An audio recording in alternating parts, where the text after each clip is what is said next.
Ignite is an ongoing series of speedy presentations. They've ranged from building multi-person pogo sticks to hacking chocolate. Any topic that geeks hold dear. Each speaker gets only 5 minutes, and 20 slides that auto-advance every 15 seconds.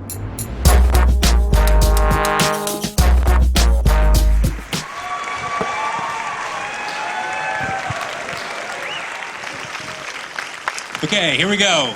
A great circle into two equal halves. We all know the equator, but you can actually draw an infinite number of great circles by extending a line between any 2 points on the globe, continuing around the backside, and you got your great circle. Tonight I'm going to talk about one great circle in particular that I call the imaginary line of ancient cosmic weirdness. But before I do that, a disclaimer, this is not my own research. I got really obsessed with a great circle website by a guy named Jim Allison, and I'm basing my talk on his work. To define our imaginary line, we're going to start with two really well-known ancient sites, the pyramids at Giza in Egypt and the Nazca lines on the coast of Peru. Now we've got our imaginary line, we're going to start back at the beginning and follow it around to see what else we run into. For 4,000 years, the pyramids at Giza were the tallest structure ever built by man. The adjacent Sphinx is even older, probably serving as a gateway to the afterlife for some pre-Egyptian civilization. Fitting then that today you can admire it from across the street while slowly killing yourself with a deep dish meat lovers combo. Tracing the line deep into the Sahara, we find the oasis of Siwa, home to the Oracle of Amun-Ra, where in 332 BC, Alexander the Great marched 500 miles in the wrong direction just to ask it if he was a god. The Oracle told him yes. That has nothing to do with imaginary lines. It's just awesome. Heading back west, we follow Moses' path across Egypt, across Israel, and into Jordan, where we find the Nabatean city of Petra. Some people remember Petra as the birthplace of the Arabic language. Most of us remember it as where Indiana Jones found the Holy Grail. Crossing into Iraq, we find the ancient Sumerian city of Ur, which is one of the oldest human settlements in existence. Somewhere around 2,000 years ago, a guy named Abraham was born here, grew up here, and then wandered off with his super hot but infertile wife Sarah to start the Hebrew tribe.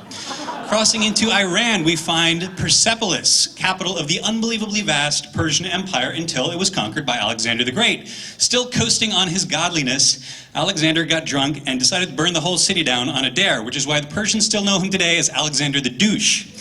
In Pakistan, we find the Harappan city of Mohenjo-Daro, which was one of the most advanced cities in the world for 1,000 years until the Harappan people spontaneously disappeared in an archaeological puff of smoke.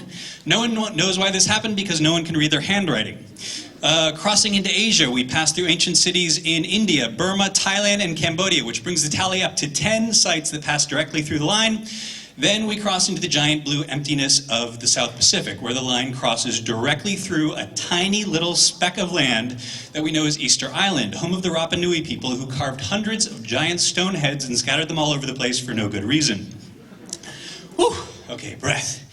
Entering into South America, we find that Machu Picchu is a little bit too far north of the line, but if we head south on the famous Inca Trail, we soon run into the much larger city of Ollantaytambo, which is actually directly underneath the imaginary line.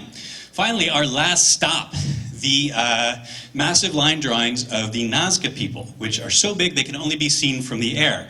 They don't show up great in satellite images though, so I've overlaid a map on top of it, and you'll notice that the drawings are not oriented on the north-south polar axis, they're actually matching the imaginary line.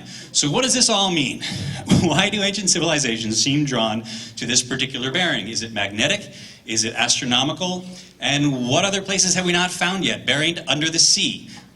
What I'm getting at here is, where's Atlantis in all this? Surely this is going to lead us to the lost city of Atlantis. My answer, best one I can come up with, is apophenia, which is the tendency to see meaning in random data. Human intelligence is based on pattern recognition, and it's constantly giving us false positives, which is why we see a face on Mars, Jesus in a potato chip, and get really excited about extremely bad theories and horrible novels.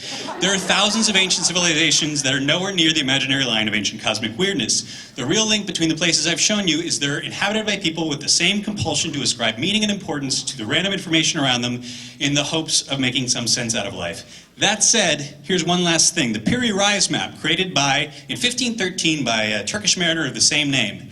It shows an incredibly accurate representation of the South American coastline. Why is that weird? Because by 1513, no Western explorer had yet mapped the South American coastline. It also shows an accurate distance between South America and Africa, which Without a reliable way of measuring longitude, maps from centuries later still couldn't get that right. Some people even claim that's Antarctica at the bottom, which nobody actually saw until the 1820s, supposedly. All right, in the margins, Piri Reis mentioned that he based parts of his map on other maps that date back thousands of years and have since been lost to history. With that map in mind, take a look at these two islands in the mid-Atlantic. Everything else is spot-on accurate, except for these two giant phantom landmasses that we know do not exist today. What the hell's the deal with that? This is Google Maps representation of the Piri Reis area. Here's the Piri Reis map laid on top of it. Now let's bring back the ancient line of cosmic, what imaginary line of ancient cosmic weirdness? Bam, there's Antarctica. Done. Thank you.